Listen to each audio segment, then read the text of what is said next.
তুমি যদি বলো যে যিনি মিলাদ কিয়াম করেছেন ইনি বিদআতি, তাইলে শাহ ওলিউল্লাহ দেহলভী বিদআতি হয়ে যান।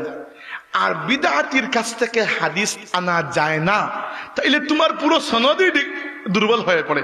তুমি তোমার নিজের সনদ দুর্বল হয়ে পড়েছে, বুঝতে পেরেছেন? এটা আমি বলি নাই, এটা শাইখুল হাদিস আল্লামা হাবিবুর রহমান রাহমাতুল্লাহি আলাইহি মুহাদ্দিস সাহেব হুজুর বলেছেন যে আপনি যদি আপনার মিলাদ কিয়াম করতে ইচ্ছা করে না, নো প্রবলেম, করবেন না, কে আপনাকে জোর করতেছে? কিন্তু যে করে তাকে সে বিদআতি যদি বলে দেন, তাহলে সমস্যা ওই জায়গায় হয়। মিলাদুন্নবী নিয়ে ওয়াজ করতে চাচ্ছি না, আমার অসংখ্য গণিত ওয়াজ করেছে আমি গত মিলাদুন্নবী মাহফিলে, অন্তত 30-35টা মাহফিলে যে পর্যন্ত বুঝিয়েছি, এরপরে আর বুঝানোর কিছু আছে বলে আমার মনে হয় না।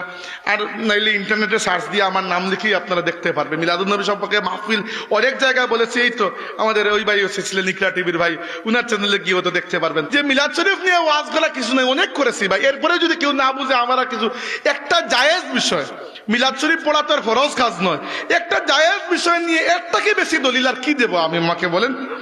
এর থেকে বেশি দলিল দেওয়ার কিছু নাই। যদি মনে হতো ফরজ বিষয়, তাইলে মনে বোঝা যাইতো যে একটা কিতাব লেখা। এটা তো আমরা তো কখনো বলি নাই যে ফরজ করতেই হবে, এটা জায়েজ মুস্তাহাব বিষয়, করলে করলেন, না করলে নাই। কিন্তু কেউ করা মাত্রই যদি আপনি বলেন সে বিদআত করেছে, সমস্যা হচ্ছে আপনি উলামায়ে দেওবন্দ যারা, আমাদের কওমি উলামায়ে কেরামের মূল শেকড় কোন জায়গায়? দেওবন্দ মাদ্রাসায়। দেওবন্দ মাদ্রাসার প্রতিষ্ঠাতা যারা মৌলানা কাসিম ননতবী রহমতুল্লাহি আলাইহি বা অন্যান্য শেখুল হিন্দ মৌলানা মাহমুদ হাসান দেওবন্দি সহ এই সকল উলামায়ে কেরামের মুর্শিদে আজম যিনি, উনি ছিলেন হাজী ইমদাদুল্লাহ মুহাজিরে মক্কি আলাইহির রাহমা। তিনি নিজে মিলাদ শরীফ পড়তেন এবং তিনি বলেছেন যে আমি মিলাদ শরীফে অংশগ্রহণ করি এবং দিলে বড় আনন্দ লাভ করি মিলাদ পাঠ করে।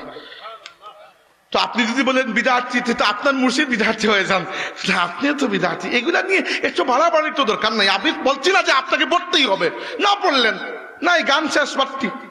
আপনি যদি বলেন কেউ মিলাদ পাঠ করলেই বিদআতি, তাহলে আপনি শাহ ওলিউল্লাহ দেহলভী রহমতুল্লাহ আলাইহিকে বিদআতি বলে দিচ্ছেন। শাহ ওলিউল্লাহ দেহলভী বিদআতি হয়ে গেলে আপনার পুরো হাদিসের সনদ নষ্ট হয়ে যায়।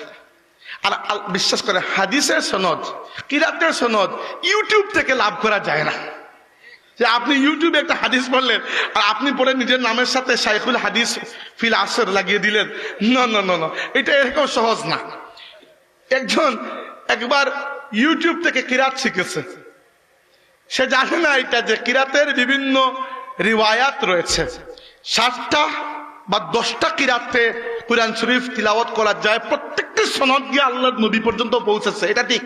আমরা যে কিরাত পড়ি এটা ইমাম হাফস রহমতুল্লাহি আলাইহি এবং উনার উস্তাদ ইমাম আসিম রহমতুল্লাহি আলাইহি এবং উনার 2